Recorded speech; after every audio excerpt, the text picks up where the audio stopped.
In the dry summer heat of the canyon country, somewhere along the remote stretches of terrain that border one of the most visited natural wonders on Earth, a crew of workers broke ground on something that was never meant to be found.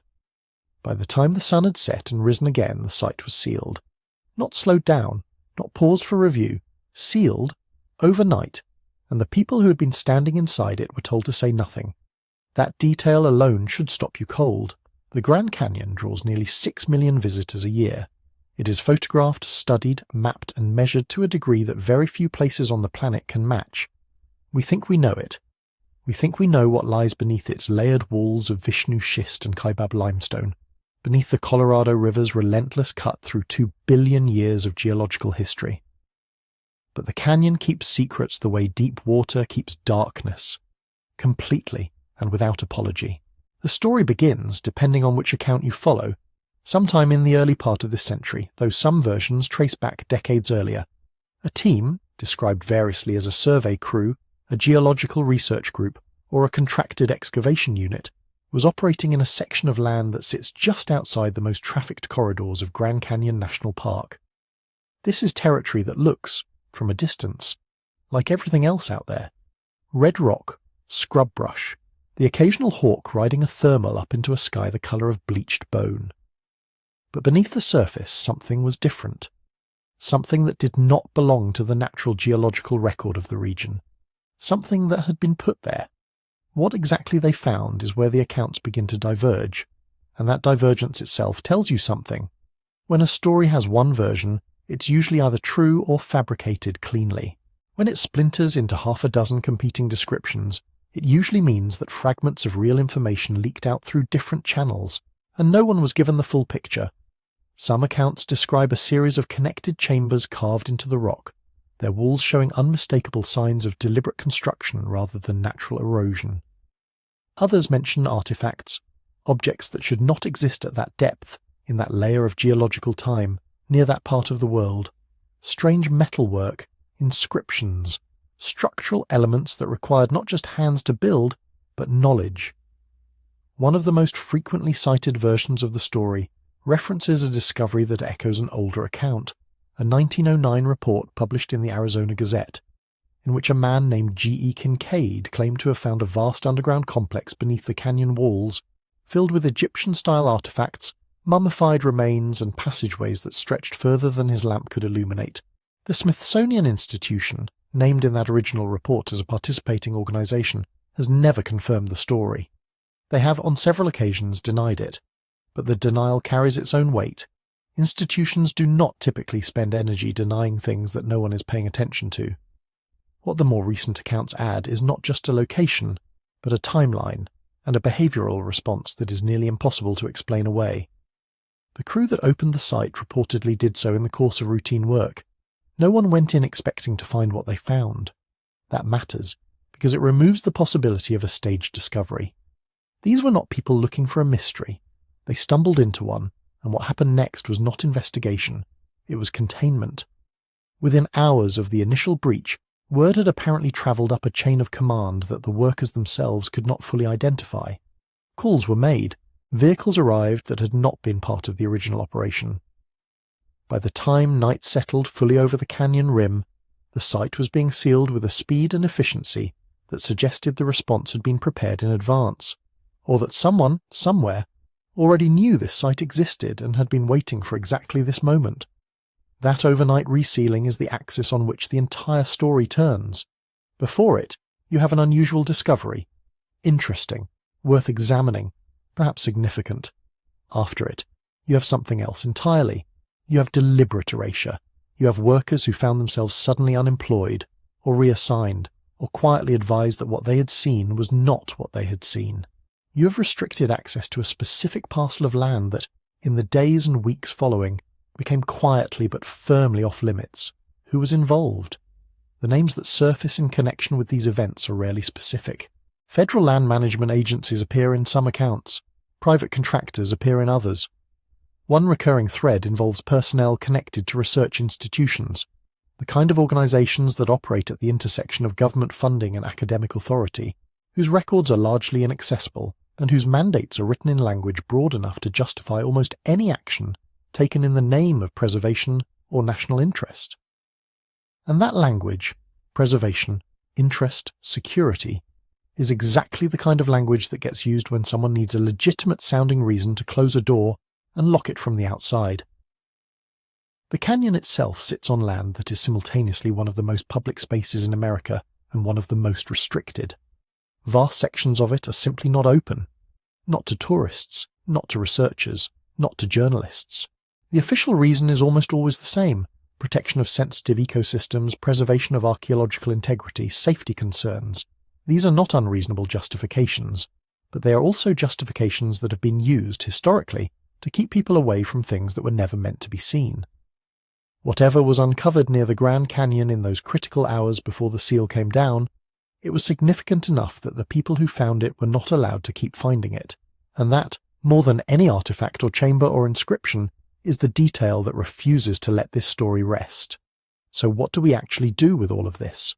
What happens when you strip away the breathless retellings and the forum posts and the documentary narrators and try to look directly at what can be known, what can be reasonably inferred, and what has simply grown in the dark like something that feeds on absence of light? Start with the theories, because they deserve to be taken seriously before they are evaluated honestly. The most dramatic version of events, the one that has spread furthest and taken the deepest root, holds that what was found near the Grand Canyon was evidence of a lost civilization, not a forgotten Native American settlement, not an unmapped ancestral Puebloan site, but something older and stranger, something that does not fit inside the accepted timeline of human habitation in North America. The chambers, if they existed, the artifacts, if they were what some accounts claim, the inscriptions, if they could be read. All of it points, in this version of the story, toward a people who were here long before any history we have formally acknowledged, and whose existence would require us to rewrite not just archaeology, but our entire understanding of how and when humans moved across this planet. That is a large claim. It deserves scrutiny rather than dismissal, because dismissal is lazy, but it also deserves honesty. The Grand Canyon has been one of the most intensively studied geological formations on Earth for well over a century.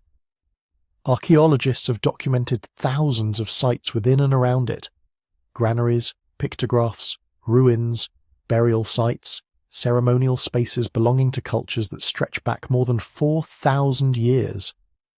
The presence of human history in this landscape is not in question.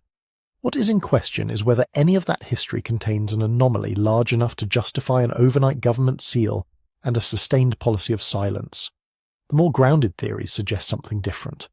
Misidentification plays a larger role in these stories than most people want to admit. A natural cave system, carved by water and time, can look startlingly like deliberate construction when you're standing inside it with inadequate light and a head full of expectation. Rock formations erode in patterns that human eyes are extraordinarily good at reading as intentional. Shadows do the rest. It is entirely possible that what a crew of workers stumbled into was a genuinely significant but entirely natural geological formation, one that was sealed not because of what it contained, but because of where it was, who was nearby, and what liability it represented. That brings us to the practical reasons a site gets sealed, and these are worth sitting with, because they are unglamorous and therefore rarely discussed. Federal land management in the American Southwest operates under a framework of laws so layered and overlapping that a single unexpected discovery can trigger jurisdictional paralysis overnight. The Native American Graves Protection and Repatriation Act alone can halt any excavation the moment human remains or associated objects are identified. Add the National Historic Preservation Act, add the Antiquities Act, add the specific land use agreements governing the borders of Grand Canyon National Park, and what you have is a legal environment in which the fastest response to an unexpected find is almost always the same. Stop everything, seal the site, and let the lawyers and agencies sort out who has authority before anyone touches another thing. This is not conspiracy. This is bureaucracy, moving at its most efficient speed, which, paradoxically, looks exactly like deliberate concealment from the outside. But then there is the 1909 Arizona Gazette story, and that is where the comfortable explanations start to strain. That account, G.E. Kincaid, the Smithsonian, the underground complex with its chambers and its Egyptian-like markings, predates the internet by nearly a century. It predates the culture of viral misinformation. It was printed in a regional newspaper at a time when such stories were either reported because they were true or fabricated as circulation stunts. The Smithsonian's consistent denial keeps the door open rather than closing it, because institutions with nothing to hide tend to be indifferent rather than insistent. And the detail that has never been satisfactorily explained is simple. If Kincaid invented the story wholesale, where did the specific geographic descriptions come from?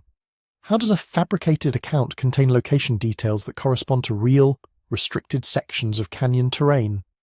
That question has no clean answer, and it is precisely this kind of unresolved thread that keeps the story alive through decades and across generations.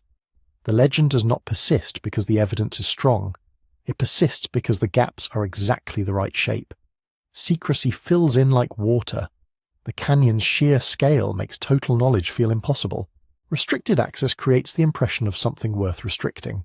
Fragmented records, old newspaper clippings, second-hand accounts, documents that surface briefly before disappearing again, give the story just enough texture to feel real without ever becoming solid enough to confirm or fully destroy. What was sealed near the Grand Canyon may have been extraordinary. It may have been ordinary. It may have been both. Something ordinary that was mishandled in a way that made it look extraordinary, and that mishandling was never corrected because correcting it would have required someone to admit something they would rather not admit. The mystery persists not because proof is coming. The mystery persists because the landscape itself, and the secrecy layered over it, makes proof nearly impossible to demand.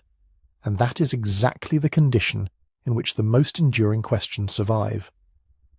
If this story unsettles you the way it should, stay with that feeling, do your own digging, follow the records that still exist, note the ones that don't, and ask yourself who benefits from a question that can never fully be answered.